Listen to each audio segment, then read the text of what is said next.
Após ser invocado repentinamente em outro mundo, um jovem acabou sendo completamente descartado somente por ser feio para os padrões de beleza desse mundo novo. Mas graças às bênçãos de um outro deus, ele conseguiu poderes insanos, o que permitiu a ele que até criasse seu próprio reinado em um local somente dele, tudo para ir contra a deusa que o amaldiçoou.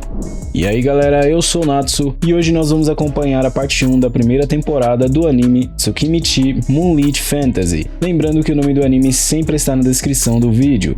Em um dia como outro qualquer, o jovem protagonista repentinamente foi puxado para um vazio enorme e um deus chamado Tsukuyomi apareceu para ele. Nesse momento, ele descobriu que seus pais vieram do mundo que ele estava para ir agora e fizeram um contrato com o deus para que um dia um de seus filhos retornasse para o mundo de onde eles vieram. A deusa desse mundo começou a invocar o protagonista depois de ele receber seus poderes do deus Tsukuyomi, mas por ele ser mais feio do que o normal, ele foi completamente humilhado pela deusa e ela apenas permitiu que ele vivesse nos confins do mundo dela. Ela até deu a habilidade para ele, porém para entender qualquer linguagem que fosse diferente do idioma humano. Logo vemos o jovem Makoto, que é o nosso protagonista, em queda livre. Tsukuyomi disse a ele que ele não iria ir de berço depois de cair dessa altura, porém ele ainda poderia morrer, até que o tempo do deus com ele finalmente estava terminando. Tsukuyomi concedeu a ele liberdade para poder viver naquele mundo, já que aquela deusa sem noção o exilou completamente, e depois de cair, Makoto começou a vagar por 3 dias e ainda não tinha encontrado nenhum humano para poder conversar. Apesar da solidão tomar conta dele, ele acabou ouvindo alguém e foi na direção para poder ajudar, encontrando essa pessoa porco sendo atacada por um lobo gigante de 2 cabeças, que foi finalizado rapidamente por ele acidentalmente. A porquinha de antes provavelmente deve ter visto sua vida passar diante de seus olhos nesse momento, e ele revelou estar perdido havia 3 dias e queria algumas informações sobre onde achar humanos. Na verdade, ela era uma orc das montanhas, chamada Emma, e disse que estava a caminho daquelas montanhas para se oferecer como sacrifício, isso por causa do nevoeiro que atormentava a vila dela, e frequentemente eles eram sacrificados para esse deus da montanha. Depois de conversarem um pouco, vemos o protagonista na vila dela comendo um pouco, até que ele descobriu que dava para poder usar magia naquele mundo, apesar de ele não saber. Ela imediatamente começou a ensinar a ele o básico, e não demorou para que ele realmente estivesse conseguindo fazer sua magia tomar forma também, lançando o fogo contra a parede logo depois disso. Ele descobriu que existia um sistema de níveis nesse mundo, e ao fazer o teste para saber o seu nível, descobriu que era apenas nível 1, e logo vemos que ele havia deixado aquele vilarejo para poder tentar salvar aqueles orcs do problema do nevoeiro. Chegando no local onde o deus chamado Shin estaria, ele começou a praticar um pouco da sua magia, transformando a mesma em um arco e lançando contra um tipo de alvo, mas como consequência disso, ele acabou acertando alguns vilões acidentalmente, e pelo visto eram eles quem estavam atrás dos orcs, usando o nome de Shin. Por fim, um nevoeiro vermelho começou a envolver todo lugar, e o dragão gigante apareceu bem na frente do jovem protagonista, mas que o atacou em seguida sem motivos algum. Makoto sabia de onde o dragão iria atacar, e lançou algumas bolas de fogo na direção do dragão, que foi queimado ao ser atingido por uma delas, além de receber uma bela surra depois disso também, quase sendo finalizado somente com socos. O jovem protagonista acabou ficando preso, e começou a se lembrar de algumas coisas que eram importantes para ele, e descobrimos que essa garota era alguém importante para ele pelo visto. Enquanto isso, o dragão começou a ficar empolgado por ver algumas memórias do jovem Makoto, até que ele começou a ficar completamente revoltado por causa do que o dragão estava fazendo ele se lembrar. Ao quebrar a caixa de onde ele estava, Shin imediatamente resolveu se render ao jovem protagonista, e os dois se apresentaram um para o outro, até que o dragão, considerado invencível, disse a ele para firmar um contrato com o protagonista. Apesar de pensar um pouco a respeito do assunto, ele finalmente havia aceitado esse tal contrato, e em questão de medirem seus poderes, o jovem Makoto acabou ficando com 80% do poder acima do dragão, se tornando assim mestre dele, ou melhor dizendo, dela. A dragoa se transformou em uma bela jovem dama, e ela revelou que a criatura mais fraca assumia a forma da parte mais forte, e por isso ela tinha se transformado em uma humana. Ela estava interessada justamente nas novelas samurais que ele tinha assistido, e logo ela disse que queria mostrar a ele um subespaço que era justamente a área onde eles poderiam entrar por meio desses portais. O subespaço dela era para ser um local completamente vazio, mas aquilo era bem diferente de como estava antes, e vemos que acabou se tornando um lugar parecido com a terra em que o jovem protagonista morava. Ao checar o lugar, percebeu que era um lugar bem grande, mas ainda assim tinha um limite para ele, e acabou pensando que a deusa não teria como perturbá-lo ali. Sobre o mal entendido na vila dos orcs, Shin não tinha nada a ver com isso, e eles resolveram voltar para acabar com aquele mal entendido, e acabaram encontrando com Emma pedindo para que ele não enfrentasse Shin. A orc acabou ficando confusa, já que Shin era considerado um deus, e quando recebeu algumas escamas de dragão, percebeu que aquela era a verdadeira Shin. Em um tipo de festival de comemoração, Emma agradeceu a ele por acabar com aquela maldição que atormentavam eles há muitos anos, e agora eles não precisariam mais sacrificar suas filhas para que o nevoeiro desaparecesse. Enquanto Shin conversava com um orc, ela acabou fazendo uma proposta para eles, e no dia seguinte descobrimos que a proposta era justamente para que eles morassem no subespaço dela. Isso tudo era porque o jovem Makoto tinha comentado que queria construir uma cidade naquele lugar, e era um lugar excelente para que eles morassem. Um fragmento da dragoa acabou aparecendo, assustando completamente ao jovem mestre, e os orcs estavam determinados a seguir o protagonista onde quer que ele fosse. Depois disso, Shin engoliu a vila inteira com seu portal e levou eles para o subespaço dela, e até que eles começaram a trabalhar rapidamente para se estabelecerem mais uma vez naquele mundo novo. A afinidade mais forte do protagonista era justamente com a água, apesar de poder usar todos os outros elementos, e Shin continuava assistindo as novelas de samurai, aproveitando a companhia de seu mestre também. Quando ele declarou que ela não assistiria mais novela naquele dia, acabou puxando uma memória dele que não devia, e depois de tanta insistência e expor alguns segredos dele, ele cedeu e permitiu que ela continuasse assistindo. Ela resolveu então sair para descobrir como construir uma TV, e ao olhar a foto de seus pais, ele descobriu uma nova motivação para permanecer ali, e era justamente conhecer sobre o passado de seus pais. Em uma floresta, avistamos esse anão enfrentando uma aranha gigante, e pouco tempo depois, nas terras do protagonista, os orcs se depararam com uma enorme árvore que estava no caminho deles. Ao decidir ajudá-los, apenas com essa pequena adaga, ele foi capaz de cortar aquela árvore como se fosse um pedaço de papel, e ao ver o orc ferido, descobrimos que ele conseguia usar magia de cura também. Quando ele tentou se curar com a magia de cura dele, ele descobriu que isso não servia para se curar de seus ferimentos, e logo Shin apareceu com o anão de antes. Ao ver seu mestre ferido, descobrimos que a aranha seria atraída pelo cheiro do sangue dele, e não demorou para isso acontecer realmente, e pelo visto ele teria que lidar com tudo isso sozinho. O anão revelou que aquela era uma criatura ancestral que devorava tudo que via pela frente, e aparentemente Shin já havia enfrentado ela no passado. Ao cortar uma das pernas da aranha, ele começou a se preparar para acabar com ela, porém as coisas não seriam tão simples quanto ele pensava que seria de fato. A aranha continuava se regenerando sem parar, e ao lançar sua bola de fogo na direção dela, aparentemente aquela enorme criatura estava gostando de ser atacada por ele. Nem mesmo a arma de um anão conseguiu ferir aquela aranha, e após lançar várias lanças de fogo naquela criatura, ela acabou penetrando a área de defesa dele, fazendo com que ele quase fosse devorado. Ele achou melhor então levar as coisas um pouco mais a sério agora, e depois de lançar uma sequência de ataques na direção daquela aranha, ele lançou um ataque com sua flecha de água, porém desmaiou logo depois disso. Quando Shin se aproximou, a aranha se mostrou completamente apaixonada pelo jovem protagonista, e ela teve que tomar seu mestre da aranha à força para que a aranha em si a escutasse. Ao explicar a relação dela com o jovem mestre, Shin propôs à aranha para que ela fizesse um contrato com ele também, e pelo visto ela acabou aceitando a oferta da dragoa, e ficou com inveja por ela não ter cabelos pretos como a aranha de antes. Retornando para o novo vilarejo, no subespaço deles agora, vemos que as garotas estavam fazendo de tudo para poder curá-lo, e quando ele descobriu que aquela em sua frente era a Aranha Negra, não teve um bom pressentimento a respeito disso. O anão foi quem conversou com o jovem protagonista depois disso, e ele era um anão ancião, chamado Beren, e ele perguntou ao jovem rapaz se ele poderia aceitar o povo do anão nas terras do jovem mestre, porém Shin se aproveitou para poder colocar algumas condições. Claramente o anão aceitou, e os dois pelo visto já se tornaram bem íntimos. Dia após dia, ele fez de tudo para poder encontrar a rota de seus pais, e ao achar uma vila que parecia ser de humanos, ele foi chamado de volta por suas companheiras que gostariam de receber um nome. Isso era muito importante para ambas, e depois de pensar um pouco a respeito do nome de Shin, ele finalmente decidiu que ela passaria a ser chamada de Tomoe, e era o nome de uma mulher samurai que ele conhecia. A força dela foi aumentada conforme o nome que ela havia recebido, e a próxima seria justamente a aranha, e ao pensar um pouco no assunto, ela passou a ser chamada de Mio, ficando completamente feliz com seu novo nome. Na manhã seguinte, existia praticamente uma nação inteira no subespaço deles, e eles agora iriam votar pela maneira que iriam chamar o jovem protagonista, e agora ele seria chamado de jovem mestre pelos seus subordinados. O chefe da aldeia dos anões foi cumprimentar o jovem rapaz logo depois disso, e ele perguntou se ele estava encarregado de alguma missão da deusa, fazendo o garoto ficar completamente revoltado por causa dela. Os lagartos Mistio faziam parte do clã de Tomoe, e aquelas aranhas do clã da Mio, e além dos orcs agora tinha também mais 3 espécies para completar a família deles. Makoto estava entrando em desespero por não ver humanos ali, até que ele saiu e encontrou uma mulher, mas ela saiu correndo por tê-lo confundido com algum tipo de monstro. Ao andar mais, ele percebeu que as pessoas da cidade que ele encontrou estavam preparadas para a batalha, e ele descobriu da pior maneira que ele não foi abençoado para entender a língua dos humanos, e sim ao contrário disso. A linguagem dos humanos era a linguagem universal, e todas conseguiam falar ela, exceto ele. dele, e elas disseram a ele que a tremenda aura de poder que ele emanava distorcia a aparência dele, fazendo eles verem o protagonista como se fosse um monstro. Ele então jurou que iria aprender o idioma universal, e uma semana já havia se passado, e o garoto já estava acabado. 2 semanas depois, um anel foi criado para poder conter o poder dele, mas se quebrou rapidamente. Ele teve a ideia então de se comunicar por meio de textos, e o anão de antes apareceu com um novo anel que funcionou bem melhor dessa vez, e agora ele iria dar uma volta na cidade dos humanos com suas companheiras. Mio ficou completamente encantada ao receber um elogio de seu mestre, e ao entrarem na cidade, uma garotinha estava de olho neles, e ele percebeu que o padrão de beleza daquele mundo era elevado demais. Resumidamente, foi explicado como funcionava o sistema de rank e etc, como de costume em todo o anime Isekai, e as missões em si também, e ao tirarem os níveis das duas, as pessoas ficaram surpresas. Isso porque o nível da Tomoe era de 1320 e o nível da Mio era de 1500, e aparentemente havia alguém ali que estava de olho nessas duas, e a caçadora mais forte era de nível 920. Novamente, quando o protagonista foi tirar o seu nível, descobriu que ainda estava no nível 1, e mais tarde os três estavam buscando por um quarto para ficar, mas estava caro demais. Quando Tomoe falou com o jovem recepcionista, rapidamente ele abaixou o valor da estadia, e eles desconfiavam que alguma coisa errada tinha com aquele lugar. Durante a noite, avistamos alguns bandidos se aproximando da carruagem que Tomoe estava cuidando, e a garotinha que estava seguindo eles apareceu para Makoto e Mio. Quando Mio se aproximou da criança, colocou a coitada em completo desespero, e aparentemente a jovem garotinha tinha um pedido a fazer. Entrando em prantos, logo em seguida, e vemos um dos bandidos observando tudo. A jovem garotinha se apresentou como Hinon, e revelou que a irmã dela havia saído para trabalho, mas não retornou mais, e vemos os bandidos de antes sendo confrontados por Tomoe, que acabou com eles mesmo sem querer. Apesar de controlar a força dela, os bandidos eram deletados da história, mas ela conseguiu capturar um com vida e recebeu novamente uma bronca do protagonista logo em seguida. Ao verem Hinon ali, acharam melhor deixar aquela discussão para depois, e a jovem acabou fazendo um retrato da irmã dela para que ele identificasse quem era. Quando Mio retornou, a cara que o protagonista fazia chegou a ser assustadora, e depois de um tempo, o jovem rapaz pediu para que elas fossem atrás da irmã da Hinon imediatamente. Depois de elas partirem, ele disse que não sabia se conseguiria controlar sua ira, isso porque aquela pessoa era exatamente como a garota que ele gostava em seu mundo. Enquanto elas caminhavam em seu objetivo, Mio ficou com inveja de Tomoe por ela ver algumas memórias do protagonista, e era melhor elas se apressarem para encontrar a jovem dama. Quando Hinon recebeu um elogio do protagonista, ela se lembrou de algumas coisas com sua irmã, até o momento em que ela foi encontrada pelos ladrões, e avistamos finalmente a irmã dela no cativeiro. Essa espada que o protagonista usava pertencia à família dela, ou pelo menos se parece bem com a que ele usou para cortar a árvore de antes, e ela estava completamente sem forças para permanecer com vida, até que as duas encontraram ela. Rapidamente ela foi curá-la, e ao saírem do local, quem apareceu foi o caçador mais forte da cidade. Enquanto isso, a jovem estava em desespero por estar perto do protagonista. De repente ela saiu para ir ao encontro de um dos bandidos, e ele usou uma habilidade para poder averiguar com quem ela falava, e descobrimos que ela estava a serviço dos bandidos de antes. Mas era mais do que claro que ela não queria fazer maldade com o protagonista, e eles estavam usando a irmã dela para que ela fizesse a vontade deles. O aventureiro mais forte ali era justamente o líder dos bandidos, e isso motivou tanto Tomoe quanto Mio a darem uma surra nessas escórias da sociedade. Quando ele falou mal do mestre delas, a situação complicou para os insetos, e ao lançarem um ataque nele, vemos que ele usou um tipo de proteção muito poderosa, e não estava sentado de frente à pousada, e o jovem de antes imediatamente pediu desculpas por tê-la incomodado quando viu que ela estava com o mestre. A pequena princesa então pediu desculpas a ele imediatamente, por causa do que tinha que fazer, e novamente as duas iriam acabar com as escórias da sociedade, e dessa vez barreira nenhuma salvou eles. Elas ainda libertaram outros que estavam em cativeiro ali também, e o estrume de gado de antes recebeu apenas uma parcela do que ele merecia de verdade. Infelizmente elas acabaram se empolgando demais nessa pequena batalha que tiveram, até que o resto de lavagem fez a bela dama de refém, o que foi uma péssima ideia. Tomoe e Mio acabaram criando uma competição entre as duas nesse exato momento, o que não foi muito bom, já que elas acabaram usando a cidade para poder mostrar seu potencial. A consequência disso é que a cidade foi completamente destruída depois disso, e finalmente a irmã de Hinon conseguiu se reencontrar com sua irmã, e a ruiva sequer conseguia falar direito, além de ser uma cópia perfeita da garota que o protagonista gostava. Enquanto as duas dormiam, ele amarrou suas servas imediatamente com fios de seda por terem destruído a cidade, e lançou elas para longe para que pensassem bem sobre suas ações depois disso. Um tempo depois, descobrimos que o nome da irmã de Hinon era Toa, e eles perceberam que agora teriam que refazer o registro para checarem o nível novamente, já que a cidade foi destruída antes de eles colocarem no sistema. Makoto usou o gosto de Tomoe por samurais para ludibriá-la a sair para treinar, e Mio ficou feliz por estar estar sozinha com seu mestre, mas as coisas não eram como ela realmente gostaria que fossem. Quando ele avistou alguns monstros, Mio rapidamente acabou com eles, e as garotas de antes acabaram ficando ali para coletar alguns materiais, e ao ver como Toa era sangue frio, ele ficou assustado. A jornada deles continuou até que chegassem na cidade de Tsige, até que eles encontraram novos monstros muito raros, e quem ficou responsável para cuidar deles foi justamente o jovem rapaz. Somente com seu arco ele decidiu lutar contra aquelas criaturas e mirou nos pontos fracos deles para preservar as partes preciosas para a venda depois. Uma após a outra as criaturas foram deletadas, e depois de acabarem ali, finalmente eles entraram na cidade, indo diretamente para a guilda para poder se registrar mais uma vez. Ao olhar o quadro de missões, percebeu que havia uma missão que era de rank S, e eles queriam justamente os olhos de Rubi que ele tinha conseguido derrotando os monstros raros. Depois disso, vemos ele dividindo os itens com Toa e seus companheiros, e ele ficou com os olhos de Rubi e algumas outras coisas, e ele achou melhor eles comemorarem o tempo que eles viajaram juntos. A noite havia finalmente chegado, e o protagonista ficou admirado ao ver aquele pedaço de carne enorme em sua frente. A elfa que estava com eles acabou elogiando o protagonista por causa de suas habilidades, apesar de não sentir nenhuma hostilidade vinda da parte dele. Esse jovem era um mestre alquimista, e uma anã queria justamente competir em queda de braço com o jovem protagonista, mas assim que Hinon deu o sinal, ela rapidamente foi deletada. Toa era uma ladra das sombras, e ele até pensou que essa situação faria o relacionamento deles progredirem, mas não era bem isso. Mais tarde, ele pediu para Mio ir para o quarto deles antes, pois ele iria pegar os materiais na carroça, além das informações que Toa havia passado para ele também. No quarto em si, Mio pensou que finalmente teria um tempo de qualidade com seu mestre, mas o cara simplesmente dormiu de tão cansado que ele estava. Um tempo depois, no subespaço, Emma acabou brigando com ele por ele falar formalmente demais com eles, principalmente por causa da posição que ele tinha ali. As espécies daquele mundo estavam trabalhando incansavelmente, e a residência do protagonista que ele iria morar era completamente gigante. E o protagonista perguntou sobre a Tomoe, mas sem novidades por enquanto. O anão que andava de bengala antes, agora estava correndo graças a esse dispositivo, e mostrou ao jovem mestre algumas armaduras que eles fizeram para ele, porém ele não queria nenhuma delas. Quando ele viu uma armadura básica ali, ele se interessou bastante por aquela roupa, e ela absorvia a magia do usuário, e oferecia alta defesa física e mágica, e quando as cores dela mudavam, ela focava mais na mobilidade dele. De fato era uma armadura incrível, mas infelizmente ela acabou rasgando rapidamente, e o anão de antes estava determinado a fazer uma que funcionasse da próxima vez. As anãs de antes agora conseguiam praticar a transformação também, e por fim vemos o jovem rapaz indo para entregar os materiais de missão de rank S que ele havia pego. Chegando lá, o representante daquela companhia disse que tudo que o protagonista estava fazendo estava errado, depois de ouvir um pouco sobre a história dele, pensando que ele não iria conseguir jamais os itens de tamanha qualidade sendo um rank E. Antes que a conversa entre eles acabasse, o jovem mestre colocou os itens sobre a mesa, fazendo com que o chefe ali rapidamente mudasse de ideia. Ele precisava dos olhos daquele monstro porque precisava curar sua esposa e suas filhas, devido a uma maldição que um feiticeiro criou por meio de experimentos com ela. Apesar do feiticeiro já haver sido deletado da história, ele não contou como curá-las, e o jovem mestre disse que poderia pedir a um alquimista que ele conhecia para preparar o antídoto. O chefe deles ali era bem querido pelo visto por seus funcionários, e ao dizer que esperava que o jovem mestre passasse no teste da guilda de mercadores, Makoto se mostrou preocupado. Basicamente, o teste consistia em ele fazer um teste prático e outro teórico, e caso passasse em ambos, ele poderia finalmente fazer parte da guilda de mercadores em si. Em seguida, ele decidiu comprar o manual da guilda, e além disso, resolveu fazer o teste ali mesmo ao ver que o conteúdo do teste era fácil demais. Na sala onde o teste aconteceria, vemos que o professor que daria o teste apareceu, e aquelas questões eram como se fosse no fundamental para ele, e rapidamente o jovem protagonista finalizou o teste teórico. Makoto chegou a se preocupar com o nível de educação daquele mundo, e ao pegar uma bola com o número 4, ele precisaria coletar os 4 materiais de valor semelhante ou os que foram requisitados. Ele imediatamente fez isso, fazendo com que o professor de antes ficasse completamente apavorado pelo garoto ter conseguido aqueles itens, e consequentemente ele passou facilmente na prova. O cartão dele seria emitido no dia seguinte, e por fim vemos Tomoe finalmente derrotando alguns monstros gigantes em seu treinamento, e ela estava de volta ao subespaço cozinhando um caranguejo gigante para que as espécies ali degustassem. Alguém apareceu dizendo que Mio estava vendo as memórias do jovem mestre, e Tomoe saiu correndo dali logo depois disso. Chegando lá, tudo foi uma desculpa de Emma para que ela retornasse o mais rápido possível. Isso porque Mio estava fazendo o trabalho da tradução dos sonhos do mestre sozinha. Além disso, Emma sabia de Tomoe estar comendo caranguejo escondido, e poderia guardar segredos se ela voltasse ao seu trabalho de uma vez por todas. O desenvolvimento do subespaço estava atrasado, e as duas acabaram tendo uma pequena discussão saudável nesse instante, mas Tomoe se mostrou decepcionada ao ver que Mio não progrediu seu relacionamento com o jovem mestre. Na cidade novamente, ele acabou pedindo algo para poder beber, mesmo sem entender nada do cardápio, e ele ouviu que um monstro poderoso apareceu na cidade. Quando a bebida dele chegou, o jovem ficou completamente decepcionado, e novamente voltamos para o subespaço. E enquanto ele comia, ela disse que nos últimos dias o clima estava bem instável. Ele então perguntou se já começaram os planos para a cidade ilusória, e ele basicamente faria alguns aventureiros se perderem no mundo dele e o fariam retornar com alguns itens. Isso para que não suspeitassem de ele ser o único vendendo itens raros. Tomoe então disse que havia algo muito errado com Mio via telepatia, e pelo visto Mio estava viciada também em ver as memórias de seu mestre, e basicamente elas estavam brigando por causa das memórias dele. Ao ver as duas brigando sem parar, ele rapidamente fez com que elas acalmassem os nervos um pouco, e ele descobriu que Mio estava viciada justamente em um anime que ele foi forçado a assistir enquanto ainda era criança. Na cidade de Tsige novamente, ele estava completamente perdido com essas duas em seu quarto, e achou melhor ir dormir naquela cadeira mesmo, e ele recebeu uma mensagem do alquimista de antes dizendo que o ajudaria no preparo do medicamento. No dia seguinte, ele se encontrou com um alquimista, e avistamos algumas pessoas seguindo o protagonista já fazia um bom tempo, e pelo visto, algo estava para acontecer na vida do jovem Makoto.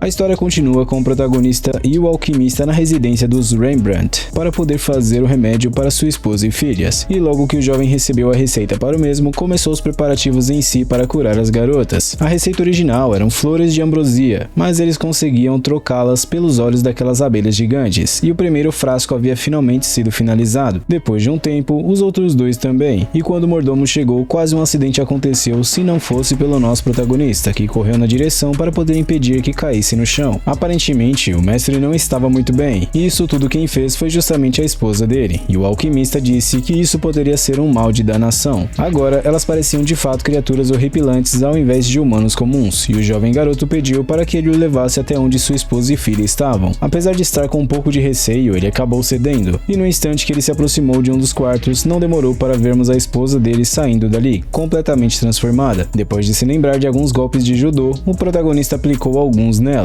e após muita luta, finalmente conseguiu fazer sua esposa beber um antídoto. Agora chegou a vez das filhas, e o mesmo aconteceu com a segunda também. Já na terceira filha, ele percebeu que ela ainda tinha uma parte da consciência ativa, que inclusive pedia para que ele fugisse dali. Quando toda essa bagunça havia finalmente acabado, o jovem protagonista foi imensamente agradecido pelo chefe, e após sair para fora, acabou encontrando com suas companheiras. De repente, eles foram atacados por alguém, mas era claro que elas estariam em segurança, e em pouco tempo todos estavam completamente cercados. Mio acabou ficando de fora da luta, isso porque foi seu mestre quem havia ordenado. Porém, ela aproveitou para tirar uma grana dos bandidos com isso. O jovem mestre percebeu que Tomoe estava apenas esquivando, até que finalmente deu o comando que ela estava esperando, para que assim ela começasse a fazer alguma coisa de fato. A surra depois disso foi grande, até que finalmente restaram apenas dois, e quando o mago estava para ir embora, o protagonista acabou fazendo com que ele fosse completamente nocauteado com apenas um movimento. Quando o último estava para ser deletado, Tomoe percebeu que ele tinha um propósito para tudo isso, e acabou deixando ele com vida ainda. E descobrimos nesse momento que nem mesmo ele sabia sobre o mal de danação das esposas do chefe de antes. Depois de explicar um pouco para o protagonista como foi que eles chegaram a essa decisão de colocar a família do chefe de antes apenas em um sono amaldiçoado, eles não imaginariam que o feiticeiro faria tal coisa ruim com elas. Depois disso, o protagonista permitiu que o jovem de antes se retirasse do local, mas Mio aproveitou para poder levar todas as moedas de ouro que ele tinha consigo. Alguns dias depois, o mesmo jovem de antes pediu desculpa para o senhor que quase perdeu sua família, que somente o perdoou por causa do protagonista. Esse jovem de cabelo prateado iria desistir de ser aventureiro depois de tudo o que aconteceu, e enquanto ele observava um orfanato, quem apareceu foi justamente Tomoe. Depois de entregar uma katana para ele, ela propôs que ele fosse o espião dela e estivesse sob seus cuidados, e como recompensa, ela iria fazer com que tudo que fosse importante para ele estivesse em segurança, inclusive aquele orfanato. Claramente, ele acabou aceitando a oferta dela, e não demorou para vermos dela investigando o senhor de antes também, descobrindo em seguida que ele também não era flor que se cheirava. Enquanto eles comiam, Emma disse que havia um problema com relação aos três, e isso era porque os guerreiros estavam deprimidos por não conseguirem vencer nenhum deles. Tomoe e Mio acabaram entrando em uma discussão, mas isso acabou rapidamente quando o protagonista chamou Mio para poder ir falar com os orcs com ele. Chegando no local, ele ficou escondido enquanto ouvia a conversa deles, e descobriu que treinar com Tomoe ainda era tranquilo tranquilo até, mas quando era a vez do mestre, ele simplesmente fazia com que os orcs nunca vencessem as lutas, descobrindo assim que o problema na verdade era ele, e ao encontrar com o Tomoe, descobriu que os lagartos estavam com o mesmo problema também. Depois de falarem um pouco, Tomoe teve uma ideia deveras interessante, onde basicamente aconteceria uma luta mano a mano entre o melhor guerreiro orc e o melhor guerreiro lagarto. No instante que a luta começou, pareceu de fato algo interessante de se ver, porém digamos que depois de ser decidido o vencedor daquela luta, a expressão deles permanecia a mesma. Tomoe acabou dando um sermão em todos os guerreiros do local, isso porque eles não alcançaram nem 10% das habilidades que ela esperava que eles alcançassem, e deu então a ideia de eles revelarem suas táticas uns aos outros para se tornarem ainda melhores na batalha. Um torneio de ranking acabaria acontecendo em breve, e era para eles treinarem enquanto isso juntos, e quem ficou encarregado de falar algo foi justamente o jovem protagonista, que os motivou logo depois disso, mesmo falando pouco. Mio ainda tinha um nível maior que o da Tomoe, e a recepcionista da guilda pediu a ajuda do jovem rapaz para que ele treinasse algum aventureiro que se tornasse o sucessor do antigo número 1. Em um local diferente, ele pediu para que Tomoe treinasse o grupo de Toa, e depois de um tempo, ela percebeu que seu mestre ainda tinha algum ligamento com seu mundo antigo, justamente por causa de Toa, e ela achou melhor treiná-los o mais rápido possível. Enquanto o grupo de Toa enfrentava alguns Shadow Tails, ela criou uma barreira para poder guiar eles com uma estratégia. Rapidamente, Tomoe apontou os pontos fracos de cada um naquele grupo, e o que eles estavam fazendo de errado naquela batalha, e o alquimista ficaria responsável por criar uma armadilha, que seria um pântano venenoso. A arqueira iria ficar do alto para poder derrotar as criaturas, e claramente a anã iria chamar a atenção para ela, enquanto Toa cuidava da execução dos monstros pelas costas. Depois de derrotarem o líder dos Shadow Tails, eles ficaram encarregados de derrotarem os outros que estavam na toca perto dali, porém fariam isso sozinhos dessa vez, sem a ajuda de Tomoe. Na guilda em si, descobrimos que os Shadow Tails eram difíceis até para um aventureiro de nível acima do 100 derrotar um só, porém logo eles voltaram com a missão concluída com sucesso, ganhando assim a admiração da guilda. Dessa vez com Mio, o jovem protagonista queria saber sobre as ambrosias e pediu para que ela fosse investigar o local onde elas possivelmente ficavam. Mais tarde, ele estava falando com o chefe de antes para poder conseguir um local para alugar, e assim conseguir montar uma loja física para ele, e depois de um tempo, o mesmo arranjou um espaço para o protagonista poder abrir sua loja. Enquanto isso, vemos alguns aventureiros nessa floresta, que logo foram nocauteados por essas duas, e para comemorar a abertura da loja física dele no mundo humano, eles fizeram uma festa somente para ele. Quando a pequena Tomoe recebeu um carinho, a grande ficou boba também, e por fim elas duas saíram para que as criaturas residentes ali falassem um pouco com o protagonista, já que nunca tinham essa oportunidade enquanto elas estavam juntas. As coisas até que estavam indo bem com cada uma das espécies daquela civilização do jovem protagonista, e o anão que conhecemos anteriormente acabou sendo convidado a cuidar da loja do jovem protagonista com suas armas incríveis. Esse orc, que foi curado pelo jovem mestre anteriormente, se mostrou ser bem prestativo a ele, e enquanto Tomoe e Mio estavam comendo sozinhas em um canto separado, elas sentiram que algo aconteceu com seu mestre. Logo em seguida, elas foram investigar o que foi que tinha acontecido, e apenas perceberam ele treinando arquearia, e Mio estava completamente desesperada. Enquanto ele praticava arquearia, ela disse que ele morreu várias vezes enquanto fazia isso, e descobrimos que cada vez que ele se unia com o ambiente, era como se ele estivesse se auto-falecendo. Tomoe percebeu que o poder dele estava aumentando sempre, e somente por disparar uma flecha, ele tem aumentado constantemente seu poder. Além disso, os poderes atuais dele chegavam a se comparar aos de um deus, ou chegam perto disso. Até mesmo o subespaço estava aumentando devido ao enorme poder que o protagonista tinha, e Tomoe pediu para que ele acompanhasse Mio, que estava em choque. No dia seguinte, ele estava cansado de ter que ir de um canto a outro como mercador, até que uma bolsa voou na direção dele, e avistamos essa jovem justamente se aproveitando do protagonista, porém ele foi levado por suas companheiras logo depois disso. Chegando em sua residência, ele foi completamente cercado e impedido de fugir daquele quarto, e a única coisa que eu posso dizer nesse momento é que antes que a situação melhorasse para ele, ele achou melhor fugir dali. Ele foi encontrado por Emma nessa situação complicada, e os novos braceletes dele agora aguentavam muito mais a magia do jovem mestre, e Mio apareceu se desculpando pelo ocorrido da noite passada. Para não ficar esse clima pesado entre eles, ele chamou ela para ir com ele até onde as ambrosias estavam, e ao perceberem alguns aventureiros seguindo os dois, ele deu um jeito de atrapalhá-los. Parece que a garota que o protagonista gostava era na verdade a irmã dele, ou pelo menos essa menina era muito parecida com ela, e os dois até chegaram a andar de mãos dadas em meio a essas ambrosias. Por ser interrompida pelas garotas, Mio estava completamente revoltada, e os aventureiros de antes apareceram novamente, e finalmente as duas de antes decidiram atacar os aventureiros para que eles fossem deletados, mas isso não era problema para o jovem mestre. Tomoe de repente falou com ele via telepatia, e ela concordou em ajudá-lo depois de conseguir permissão para fazer o que queria, e logo vemos ele ele atacando os aventureiros para serem pegos justamente por Tomoe. Ao dar um pouco de seu sangue para Mio, ela recobrou finalmente sua consciência, e quando a pequenina estava invocando sua magia, Mio acabou com a invocação dela rapidamente, e por fim vemos os aventureiros na cidade ilusória de antes. Depois de prender as duas de antes, ele se apresentou a elas, e elas decidiram levá-lo até o local onde elas moravam, e depois de chegarem lá, elas levaram os dois até onde o chefe da vila estava. Eles se auto-intitulavam Ogros da Floresta, mas eram bem parecidos com os elfos em si, e segundo eles, eram uma raça até superior à dos elfos, e no local onde eles passariam a noite, o chefe dessas duas acabou aparecendo de repente quebrando a parede. Conforme o chefe delas cumprimentava o protagonista, Mio rapidamente o atacou depois de ele ter segurado as mãos do jovem rapaz por 32 segundos, enquanto ela segurou por apenas 31. Longe dali, vemos o mestre das duas bem tranquilo, e até a ferida dele já havia sido curada, e o protagonista queria que Mio investigasse justamente o filho do chefe da vila. Ela percebeu que seu mestre estava exausto devido à imensa quantia de poder que ele tinha, e enquanto vigiava os estranhos de antes, descobriu que o filho do chefe na verdade tinha conexão com os demônios. Depois disso, ele pediu para que ela trocasse de lugar com Tomoe, e em uma comemoração, avistamos o cara de antes que estava possuído por um Lich acabar com o filho do chefe da vila. O interesse do Lich em si era justamente o nosso protagonista, e o Lich não demorou muito para atacá-lo, porém rapidamente o golpe dele foi revidado com facilidade, quase chegando a ser deletado da história. Depois de levar o Lich para seu mundo, ele descobriu que os orcs iriam acabar com a vida dele durante aquela comemoração, e Tomoe se lembrou do líder da vila. Ao mostrar sua verdadeira identidade para ele, rapidamente ele fez com que todos se curvassem perante ela, e ficaram surpresos ao verem que o jovem rapaz na verdade era o mestre dela. Lich revelou então que tudo o que ele fazia era justamente para se tornar um Grunt, que era uma raça de humanos superiores, e depois de mostrar um grande conhecimento, o jovem rapaz queria comprar alguns tomos de feitiço do Lich. Tomoe revelou que até era possível viajar entre os mundos, e era isso que ele almejava, mas ela disse que existiram humanos que encontraram fendas e entraram nelas, porém a maioria não conseguiram retornar para aquele mundo deles, e esses eram chamados de Grunts, ou seja, os Grunts eram aqueles que viajaram para outro mundo, e as chances de sobreviver a uma viagem dessas é extremamente rara, chegando a ser menos que 10%. Tomoe acabou dando a ideia do Lich fazer um pacto com o jovem mestre para que assim ele continuasse suas pesquisas de como chegar em seu objetivo, que era viajar entre os mundos. Em um local da cidade ilusória, vemos as escórias de antes preparando um plano para poder roubar as coisas dali, e avistamos justamente a pequena Tomoe pelo local, e finalmente vemos o pacto entre os dois sendo firmado. Depois de tomar a forma humana, Tomoe acabou percebendo que alguma coisa aconteceu com seu fragmento, e uma explosão do lado de fora foi vista, porém a jovem dama acabou sendo ferida com isso. Saindo dali, Shiki, que era o Lich, não conseguia correr direito, e à distância mesmo, ele usou sua magia de cura na parte da cidade que estavam os feridos. Chegando lá, ele viu vários feridos no local, inclusive o cara de antes, e a maioria foi salva, mas esse estava em uma situação bem precária, e o jovem mestre usou um Kai duplo para poder assim aumentar o seu potencial de cura. Ele percebeu que a magia dele estava espalhada por aquela área, e inclusive o orc de antes foi atingido com isso, e chegando no local da explosão, ele avistou alguns portais de névoa. Ele então descobriu que eles poderiam ter sido deletados da história, e ao tocar em um nevoeiro descobriu as memórias daquela inutilizável de antes, que já havia planejado isso tudo desde o início, e por fim vemos o que aconteceu até agora. Depois de ver que foi graças ao resto de lavagem que dois companheiros dele faleceram, ele perdeu o controle totalmente, e por fim vemos a causadora da tragédia. Rapidamente ela foi envolta por uma névoa, e quem apareceu foi justamente o chefe do lugar, e agora o jovem mestre estava até feliz por ela ter conseguido sobreviver de algum modo à explosão de antes, porém ela não iria se safar disso, e ele se arrependia de não ter ceifado a vida deles antes, e ao atacar o jovem mestre, ela rapidamente perdeu seus dois membros. Claramente ele não iria deixar eles saírem impunes disso, e eu nunca senti tanta satisfação vendo o vilão ser deletado da história, e ao perceber que ele estava chorando, se lembrou de algo que aconteceu no seu mundo. Depois disso, no dia seguinte, uma fogueira foi feita para a perca dos dois membros importantes do vilarejo novo, e mais tarde ele disse a Tomoe que conseguiu usar a habilidade dela de ver o fragmento das memórias das pessoas. Ela explicou que quando há confiança muito grande entre o mestre e o subordinado por via de pactos, ele poderia ser capaz de usar as habilidades dos seus subordinados, porém o que aconteceu com ele aparentemente foi justamente algo acidental. Mio acabou ficando com muito ciúme de Tomoe com seu mestre, e a discussão entre elas começou novamente, e fora da residência ele planejou fazer de tudo para poder deixar as crianças fora da cidade ilusória e deixá-la mais segura também. O mesmo aconteceu com os anões, e ele estava fazendo de tudo para que os objetos que continham o poder dele fossem descartados o mais rápido possível. Ao falar com o orc, ele lamentou pela perda de um de seus companheiros, e mais tarde, o jovem mestre falava com o chefe de antes sobre o local onde a loja iria ficar, e seria em um local chamado Tsige. Ele então revelou ao senhor de antes que mentiu sobre aquela máscara, e ele acabou tentando confortar o protagonista comparando ele com a situação de antes de sua esposa, deixando ele deprimido logo em seguida. Mais tarde, vemos ele falando com Tomoe e Mio que iria levar apenas Shiki para sua viagem, mas elas não queriam permitir que ele fosse sozinho, até que ele deu a elas um presente de um momento específico de suas memórias. Partido em uma viagem com Shiki, algo repentinamente aconteceu, e aquela deusa descartável invocou o protagonista para o campo de batalha, e acabou sendo ferido logo em seguida por esses dois. Antes disso tudo acontecer, ele até chegou a ouvir a voz da deusa inutilizável, e ele tentou se comunicar com eles pela magia de escrever, porém os dois não acreditavam que ele não era um enviado da deusa. Apesar dessa garota ser humana, ela estava do lado dos demônios nessa guerra, e só então ele percebeu que foi enviado justamente para o meio da guerra que estava acontecendo. Após lançar vários ataques para distrair eles, ele começou a correr, porém não demorou para que ele fosse completamente cercado e a garota de antes desse trabalho para ele. Ao dizerem que ele tinha a proteção da deusa, ele finalmente se pronunciou, e somente o pequeno chamado Mitsurugi conseguia falar com o protagonista. Porém a conversa não adiantou de nada e ela era chamada de Sofia, aquela que era justamente a aventureira mais forte de nível maior que 900. Ele então decidiu liberar um pouco de seu poder para poder afastar os dois insetos, e ao afastar ambos para longe, ele usou sua habilidade com o arco para poder atacar os dois, e claramente já estavam tendo trabalho com apenas uma pequena porção do poder dele. Mitsurugi descobriu que na verdade ele foi amaldiçoado pela deusa, e não abençoado, e por ser magia de água agora, o pequeno ainda estava tendo trabalho para lidar com aquilo. Ao atacar o jovem mestre, ele se defendeu com a única lâmina que ele tinha, chegando a quebrar a espada dela facilmente somente com isso, e depois de abraçar o jovem rapaz, ela o levou até o mais alto que ela pôde para poder soltá-lo no topo. Eles até pensaram que isso seria o bastante para poder acabar com ele, porém a situação não foi como eles esperavam realmente, e ele usou 5 de seus anéis que continham seu poder para poder atacar os dois, chegando a cair no nevoeiro e voltando para o seu mundo. Enquanto isso, um enorme desastre aconteceu devido ao seu enorme poder, mas infelizmente os dois de antes ainda permaneciam com vida, apesar do pequeno ter perdido a perna. Depois disso, o jovem mestre havia finalmente despertado, e um boato corria dizendo que uma explosão havia sido causada pelo terceiro discípulo da deusa, e era um mago vestido de vermelho. Após pensar com mais calma, realmente a deusa havia usado o jovem mestre apenas para fazer com que ele lutasse justamente pelos humanos, apesar de essa não ser a intenção dele realmente. Ele não queria que as duas seguissem ele, justamente para que a deusa não perseguisse elas também, pois elas eram o trunfo do jovem mestre. Mudando um pouco de assunto, um novo fragmento da Tomoe foi apresentado para ele, e essa era bem mais forte e resistente do que a outra, pois ela usou um dos anéis dele como núcleo para que o ocorrido de antes não se repetisse. Essa seria chamada Komoe, e Tomoe disse que aquela pequena era justamente como se fosse filha dos dois, e por fim avistamos os orcs da floresta de antes sendo treinados pelos membros do protagonista. Na cidade ilusória, todos estavam desempenhando um excelente papel, e a loja de Tsige também estava indo bem, e após mostrar um pouco das habilidades do anão juntamente com as capacidades de cura de um produto que eles tinham, as coisas foram bem demais. Até mesmo o chefe de antes estava observando um pouco os negócios do jovem protagonista e o seu método exclusivo de vender, e por falar nele, ele sentiu que naquele momento no campo de batalha havia outros dois heróis invocados do mesmo mundo que ele também. Eu ainda não entendi bem quem é essa Hasegawa que ele de vez em quando acaba pensando, mas eu acho que as coisas vão ser melhor explicadas na segunda temporada dessa obra incrível. Enquanto isso, finalizamos novamente com uma comemoração, porém com as duas sempre brigando pelo jovem mestre.